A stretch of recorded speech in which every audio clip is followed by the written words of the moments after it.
Good morning. If you're just joining us, this is Morning Express. Thank you so much for choosing KTN News.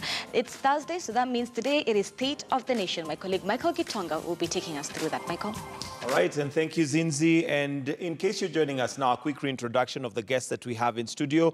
We have Ambrose Weda, we have Honorable Kipruto Arab Kirwa, and Honorable Kembi Gitura, basically to look at the state of the nation. And just before we took the break, we had already mentioned a little bit in regards to corruption, but today would like to concentrate on a not too sweet subject, which is the sugar issue, where sugar now is no longer just what you put in your teacup to enjoy your cup of tea, but it's become part of controversy with claims of there being mercury put in the sugar, there are claims of there being no mercury, and we've talked about corporate responsibility, which is what we'd expect from our government, but that has not come through. But gentlemen, maybe just let me start with you, Ambrose Weda, who basically has been the chair of Sony Sugar, so you do know how sugar is worked out and all that, and why it's such a precious commodity. Yes. And possibly we've even had rumors that it may even be the one that funds some of the campaigns that take place. And also to separate issues, that importing sugar is not necessarily illegal. No. There is a quota that is allowed to be imported. However, the issue is whether that quota was respected or people abused that particular. Maybe just let's clear that before we even go to the impurities that are in the sugar. Now, let's get this. We have about 11 functioning mills, out of which 4 are government mills, one of which is Sony that I had the privilege of chairing. The country consumes about 950 to about 1 million tons of sugar every year. Local production on average is about 600 to 700,000 metric tons of sugar. Basically, that means you have to import the deficit. If you do not, sugar is a starch which is addictive. Therefore, people crave for it. So if you don't import, the local amount will skyrocket in terms of prices. And it will be good for the local mills, but bad for the country and bad for politics. So you bridge it by importing. So importation... To meet the deficit. Yes. So importation is purely valid. At times, you import excess. And when you import excess and you don't pay duty, or you tinker with the process, then it is slightly cheaper. Then it affects the local ones. Secondly, you can also go for low-quality sugar. The other side, then when you bring it, it is cheaper, then you make the money. So importation is purely legal. Importation is authorized by the Sugar Board under AFA, Agriculture, whatever authority, Food Authority. Under it, they're supposed to give non-millers as well as a few traders. It is only the non-millers, those who are doing the milling, that can import raw sugar. We have complete sugar, which is fit for human consumption, processed, you can import. Then there is the raw sugar. Raw sugar is the one that is in the process of being completed so that it is fit for human consumption. It is cheaper. And it is better when you bring it and mill it here. So when they bring it around, because there is no proper inspection, they then repackage it and sell it as it is. They make more money, but they harm the country. So it is not generally to finance politics. The financing would come in because the licenses are difficult to get, because the barons control not only the licensing, they also control the source where you buy sugar. When Gitonga walks today and you are armed with a license and you walk into the international market to buy sugar, you will go there to Egypt, you're told it's already been sold. Up to next year, you go to Brazil, sold, you go where? So it is a cartel that has captured runs the whole thing. The whole thing. All right, Honorable Kira, let me come to you. How difficult can it be, surely, to establish the legal sugar that has come in and the illegal sugar? Shouldn't there be systems in place, and we imagine that they're there, from KRA to the imports and to the port, to be able to tell that this is sugar that is licensed and this is unlicensed sugar? Well, the choice is with the government. If the government wanted to establish, they have a system of doing it. As Wakili Weda said, the sugar is regulated. It is not you just don't import the way you want or from any other source. It must be a definite source. And there are two ways. At time when it comes from COMESA, you do not have, the certain taxes are not levied. But if it is coming outside COMESA, you have to levy certain taxes, which makes it almost at par with the sugar that we produce. Now, in the recent past, a number of things have happened. Apart from the illegal importation from the normal ports of entry, there is also sugar from the port of Kismayu. And that is part of the Somali confusion, Somali situation confusion. Because when our boys and girls, or our soldiers went to Somalia, they did a very nice job. They cleaned the place. But when they turned now into possibility conduits for that sugar, through Kismayu all the way to Kenya, through the part of former northeastern province, it became a problem. And that is part of the problem in Somalia today. So some of the sugar that you see in the market does not necessarily come from the port of Mombasa or even from Uganda or from Tanzania. It comes from the port of Kismayu, illegally smuggled into Kenya. Now, there are two things, the way Wakilia said. There is this confusion between contraband sugar and counterfeit sugar. Most of the sugar that is here is likely to be genuine sugar, but contraband in the sense that it has come into the country legally. But it may not be laced with any chemicals, or it may not have any challenge. But the challenge is, if you bring something that is not yet completely processed and you release to the market, you are arming Kenyans. And that is where the challenge is. Finally, the government ought to speak with one voice. Any government that has two voices is bound to be destroyed. All right. Honorable Getura, let me come to you now, because you are experienced in matters governance, and especially running things to do with government, whether it is local government or it is the national government. There must be a bigger story behind the fact that there's contradiction coming from Honorable Matiang'i and the CS for industrialization, because that should tell us something. There is something a bit bigger than that. Like you mentioned earlier, they should be speaking in one voice. When they come out publicly, when they have the access to each other, they can actually exchange notes and find out, would Honorable Matiang'i just honestly wake up one day and decide that, oh, let me see, it is mercury that we have and it is copper. We imagine that he must be getting that information somewhere. Then we have another CS come up and say, okay, actually what is being said by that CS is completely untrue. What should we read out of that? It's a very tricky situation, if you ask me. But listening to both of them last night, when I listened to CS Aden, it's like his statement was incomplete. It's like he said the sugar that he sampled didn't have mercury or copper. And it's like he was saying he didn't know what sugar CS Matiang'i had sampled. I think the two of them should come together and apologize to Kenyans on a serious note. Because like I said earlier, that person who consumes sugar, I don't, but that's somebody who puts sugar in their tea or porridge in the morning. They don't want to know about anything except that there is sugar on the shelves. That's what, because people are very trusting in their government, in their leaders. And so once there is no sugar, there is no sugar. Once there is sugar, they expect it is wholesome sugar. Now, to listen to CSs, and Kipruto Arap Kiro has been a cabinet minister. I served as his assistant minister in agriculture at one time, and we dealt with sugar. I mean, these two cabinet secretaries, we do not know what's going on, because this mercury or copper, first of all, mercury is a very expensive, and so is copper. So I don't expect that anybody wanting to make money would put mercury in sugar. Because that would be, then it would make no sense. Yes. It beats logic. But then there could be mercury or copper because the sugar was mishandled as it was being transported or loaded into the containers or to ships. That could happen. Or, and what we are not being told, it could be an act of terrorism. I mean, it could also be an act of terrorism that we have mercury, which is a very deadly substance, in sugar and copper, which are very deadly substances, could also be an act of terrorism. And like Kipruto Kiro is saying, we don't know the borders through which it is entering our country. So this should be very sensitive issues. And the two cabinet secretaries should go back together and sit in cabinet and tell us exactly what is going on.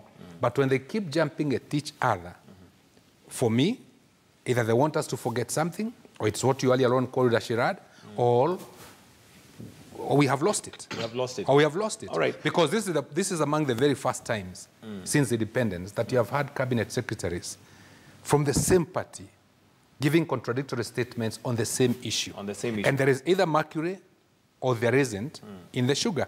It's a question of sampling because they have not sampled all the sugar that has come in. It must be a sample that is taken. So they should have sat together and said, yes, the sample that we took from Isili had mercury and copper. The sample that we found in Busia did not have any of these substances. That does not mean there is no sugar in Kenya with these substances in it. And would imagine at this point in time, would have Honorable Matiang'i say that the sugar I am quoting has been sampled in this laboratory. In other words, there's evidence. But just to make a blanket statement out there, and equally with CS Edan doing the same thing also leaves us suspicious. But let me come to you, Honorable Kirwa, on the question of whether you're suspicious, because it seems like it's a sudden discovery. For this sugar to be in Meru, to be in Eldoret, to be in all these places, it is a continuous process that has been going on. It's not something that just happened overnight. However, it's sudden that the authorities have either become very sensitive to it or they have discovered. Are you suspicious of the fact that it's very sudden and the authorities suddenly have discovered sugar all over the place? Well, I said earlier that there was a gazetteman of the normal importation window that is given, that was issued last year. And it was issued for a short period and the window was closed immediately. And I have this feeling that the window might have allowed some of the sugar barons or importers to bring in against some of their brothers and sisters. And this could actually be a war that the other ones are waging and creating and telling us the details of the sugar that is in the country. Because it cannot be that all the sugar got here and went to all manner of places, like the ones which was found in Bungoma. If you are to talk about consumption per capita, it can be consumed by 22 million people if you are to consume a kilo each. This therefore means this sugar must have come by lorries, they must have come by road, they must have come from the port of entry. Now, how come that it was not detected up to where it is today? It is something that either the government has chosen now to act, and that's why I've said we should support the president. On this issue of corruption, we don't need even to appeal to God. We should support the president, just like in the Bible. Even when the president is about to get weak, we stand and we support his sons the way Moses was supported. That's the only way we can fight corruption. Otherwise, all these other statements are diversionary. Because today is sugar, yesterday it was maize, tomorrow it is NYs. We don't know pipeline. It will be fertilizer. Fertilizer and all manner of things. And what has been happening is actually a systematic way of trying to balkanize the country. I can say this without fear of contradiction. Somebody somewhere is seated and he wants to divide this country into two and play the victim. And interestingly, also looking at this, it seems like the same company comes up every single time. When it comes to sugar, when it comes to fertilizer, there is cement. How that happens then remains a mystery. But let me come to you, Ambrose Sweda, as former chair of Sony Sugar. Yes.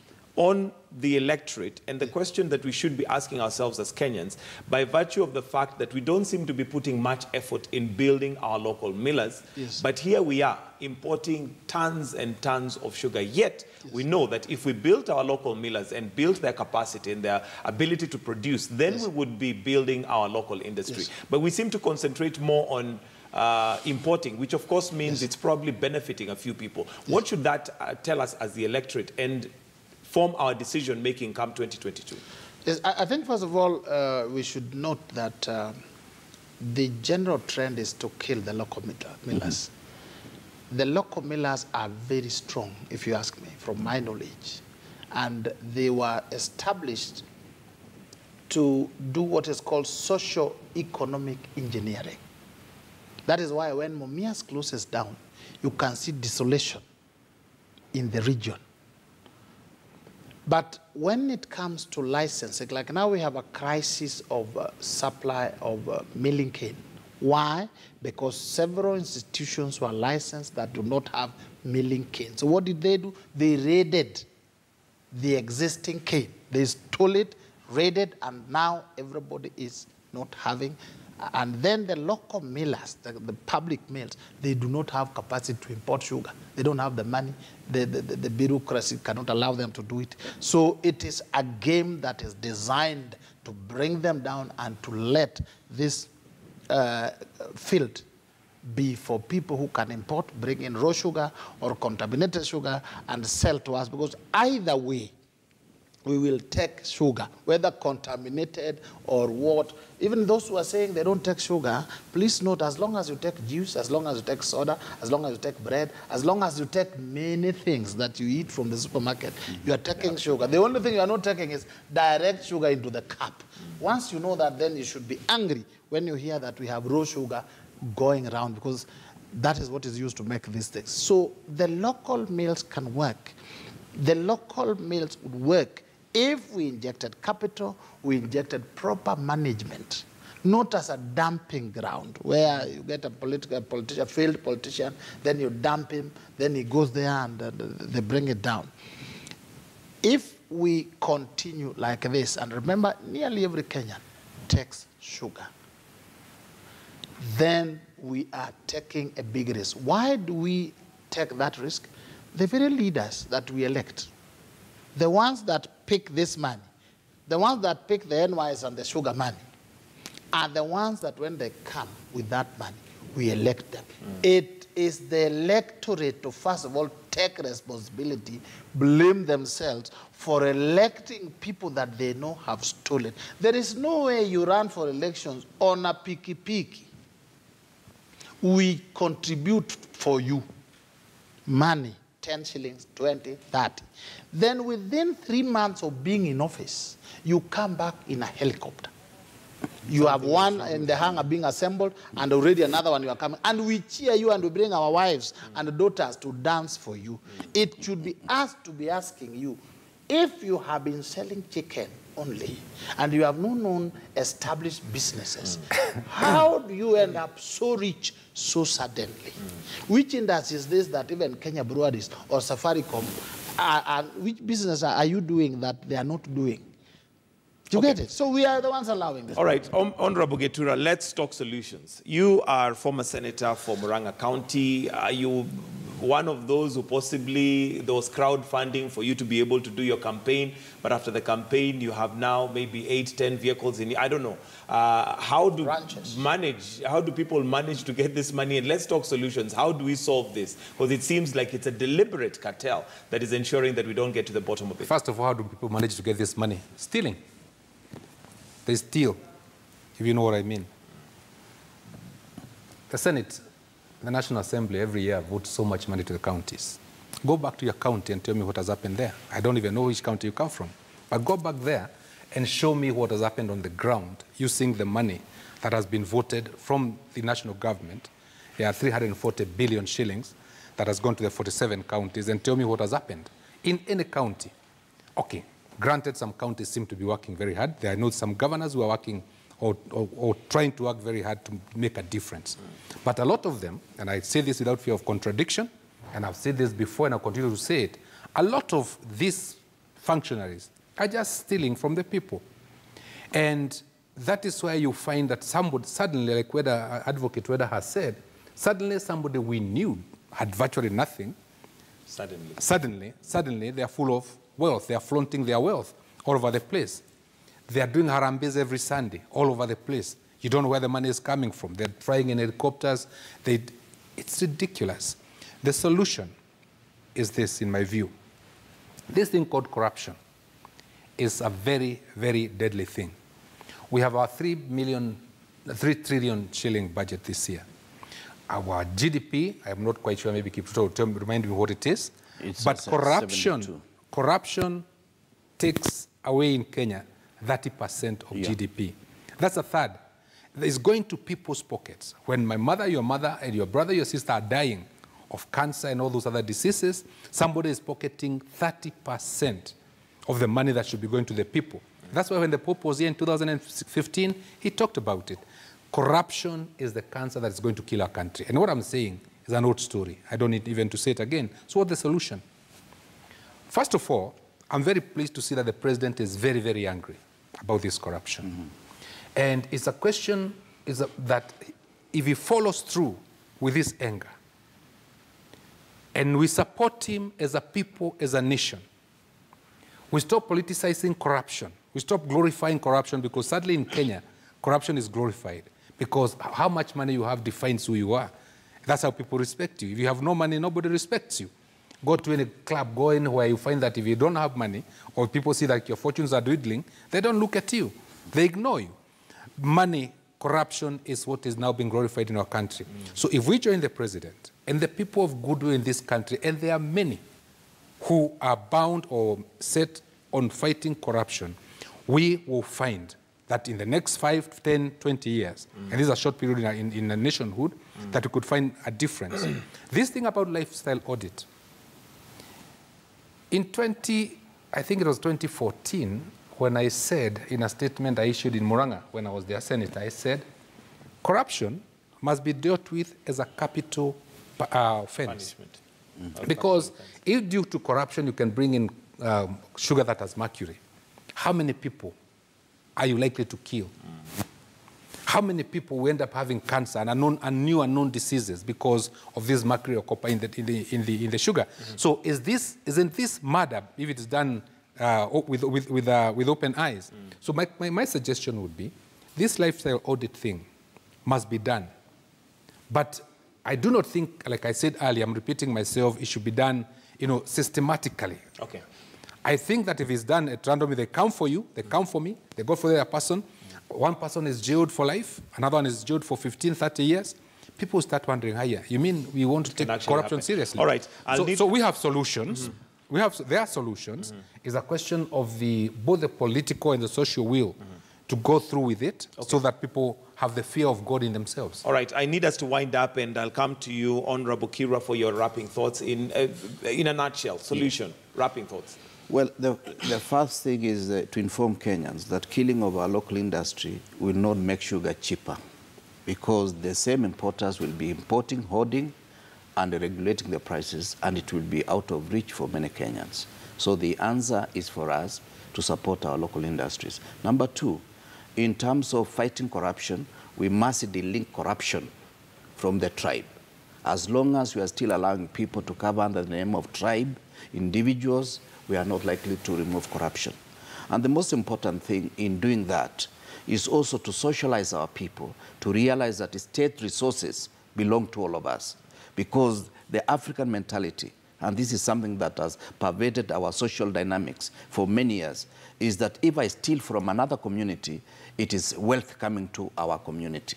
Now, when somebody steals from government, people see a government as an alien body away from their own normal dynamics. And therefore, when I steal from government, I'm the hero. When I don't steal from government, I'm a villain, because what did he do for himself? In fact, your time to be stupid. Yeah.